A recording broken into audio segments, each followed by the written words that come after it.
جب تک سانس ہے تب تک چانس ہے. جب تک سانس ہے تب تک چانس ہے. سانس جب تک چل رہا ہے نا، اس وقت تک ہم توبہ بھی کر سکتے ہیں، گناہ بھی بخشوا سکتے ہیں، اللہ کو راضی بھی کر سکتے ہیں. ہم اس وقت تک جو چاہیں ہم کر سکتے ہیں.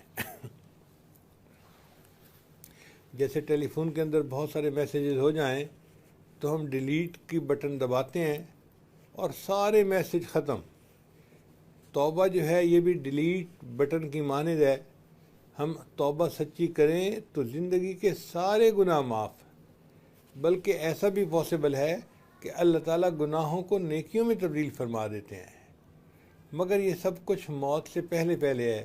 جب انسان کو موت آ گئی اب کچھ نہیں کر سکتا، اب چانس نکل گیا ہاتھ سے. کتابوں میں ایک عجیب واقعہ لکھا ہے. ایک آدمی تھا، حافظ قرآن تھا، اور اس کو قرآن مجید پڑھنے کا بڑا شوق تھا. اس نے اللہ سے دعا مانگی کہ یا اللہ، اگر یہ ممکن ہو کہ کوئی قبر میں بھی قرآن کی تلاوت کر سکے تو مجھے تو اپنی رحمت کے ساتھ قبر میں بھی قرآن پاک کی تلاوت کی توفیق عطا کر دینا. اللہ نے اس کی دعا کو قبول کر لیا.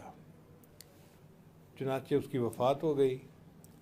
کافی دنوں بعد وہ کسی کو خواب میں نظر آیا. اس نے پوچھا کہ آگے کیا بنا؟ اس نے کہا اللہ نے میرے اوپر فضل فرما دیا اور اللہ نے مجھے قرآن پاک پڑھنے کی اجازت دے دی.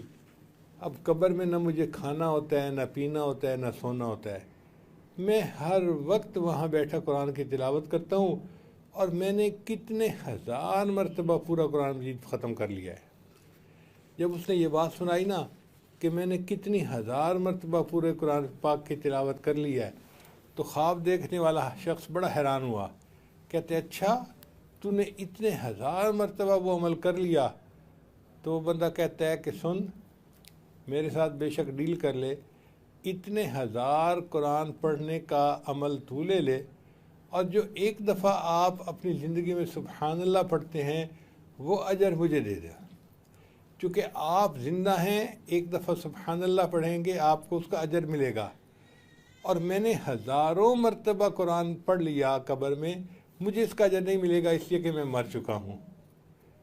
آپ دیکھیں ہم ابھی زندہ ہیں، اللہ تعالیٰ نے ہمارے لیے قرآن پاک کی تلاوت، نماز، روزہ، ذکر، ہر چیز کی آسانیاں کی ہیں.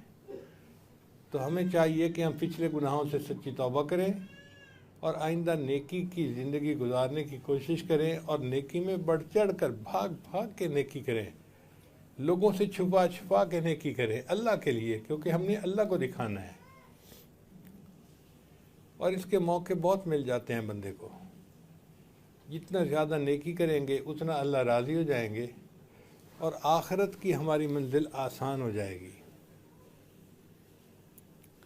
دعا ہے کہ اللہ تعالیٰ ہماری اس محفل کو قبول فرمائے، ہمارے پچھلے گناہوں کو معاف فرمائے، اور آئندہ ہمیں اللہ تعالیٰ نے نیکوکاری کی زندگی نصیب فرمائے.